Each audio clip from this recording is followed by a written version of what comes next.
শুক্রবারে পবিত্র জুম্মার নামাজ পড়ে বাড়ির পাশে আমতলায় বসে আছি এবং চিন্তাভাবনা করছি যে আজকের জুম্মা যে খুতবা সে খুতবার কথা আমার মনে ভাসছে।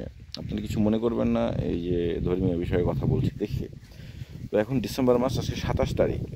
আপনারা জানেন যে সামনেই 31 অর্থাৎ 31শে ডিসেম্বরের যে সেলিব্রেশন, এবং সেই সেলিব্রেশন কেন্দ্রিক খুতবা শুরু হয়েছে সারা বাংলাদেশেই আমার ধারণা।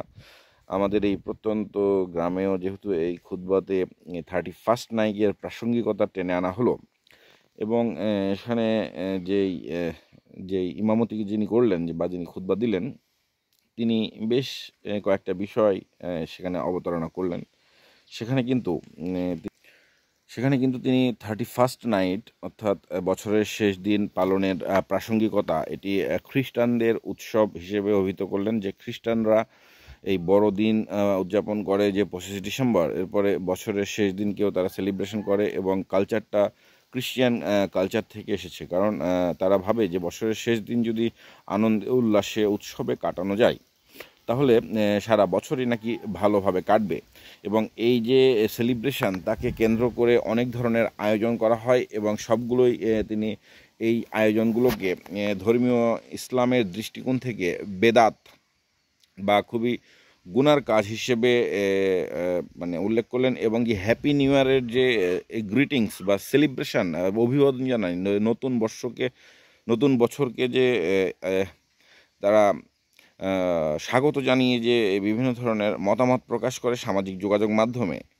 হুজুর, আজকের খুতবার হুজুর, তিনি সেই বিষয়ে বললেন যারা এসব করে তারা আসলে প্রকৃত মুসলিম না, বা তাদের ভিতরে বিধর্মীদের প্রতি ভালোবাসা রয়েছে। বিধর্মীদের প্রতি নাকি মুসল্লিদের অন্তরে কোনো ভালোবাসা থাকা যাবে না।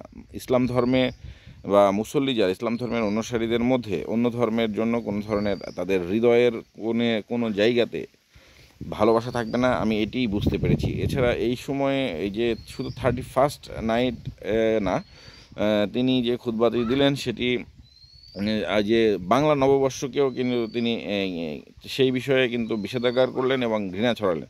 তিনি বললেন এটি একটি হিন্দুয়ানি কালচার, বাংলা নববর্ষ, এবং নববর্ষে যে শুভেচ্ছা জানাই বা বিভিন্ন ধরনের বিধর্মীদেরকে বা নববর্ষকেও যে বরণ করার যে বিষয়, সেটিও কিন্তু মনের ভিতরে ভালোবাসা।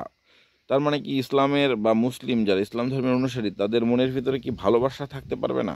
ভালোবাসা তো ধর্মের মূল ভিত্তি, তো ভালোবাসা হওয়ার প্রতি মানে বিভিন্নভাবেই যদি মানুষের ভিতরে প্রেম ভালোবাসা মনের ভিতরে বা হৃদয় না থাকে, তাহলে আসলে সেই ধর্ম, আমি যে জুম্মার নামাজ পড়ে আসলাম আমাদের একজন মুসলিম হিসেবে, আমার মনের ভিতরে এই বিষয়ে খুবই প্রশ্ন দেখা দিচ্ছে যে মনের ভিতরে যে এই যে বলছে বাংলা নববর্ষকে হিন্দুয়ানি কালচার, বা সেটা পালন করা, বা সেই সময় যে নববর্ষকে বরণ করা বা এই বিষয়ে মতামত প্রকাশ করে সামাজিক যোগাযোগ মাধ্যমে লেখা, সেখানে নাকি মনের মণিকোঠায় বিধর্মীদের জন্য ভালোবাসা থাকে, এবং সেখান থেকেই মানুষজন এই ধরনের কথাবার্তা বলে।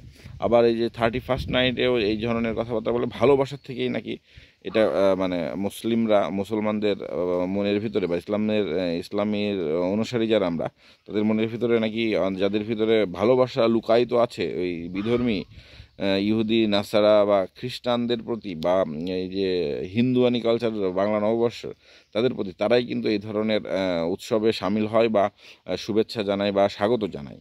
এই কথাটি আমি কিন্তু আজকের খুতবাতে শুনলাম। তো আমি এই বিষয়ে আসলে চিন্তাভাবনা করছি, এবং আপনাদের কাছে যারা একটু ভালো জানেন তারা জানাতে পারেন যে এই যে মুসলমানদের মনে অন্য ধর্মের মানুষের প্রতি কি ভালোবাসা জন্মানোটা কি পাপ? এটি কি আসলে ধর্মীয় দৃষ্টিকোণ থেকে কি, এটি আমি আসলে বুঝতে চাই।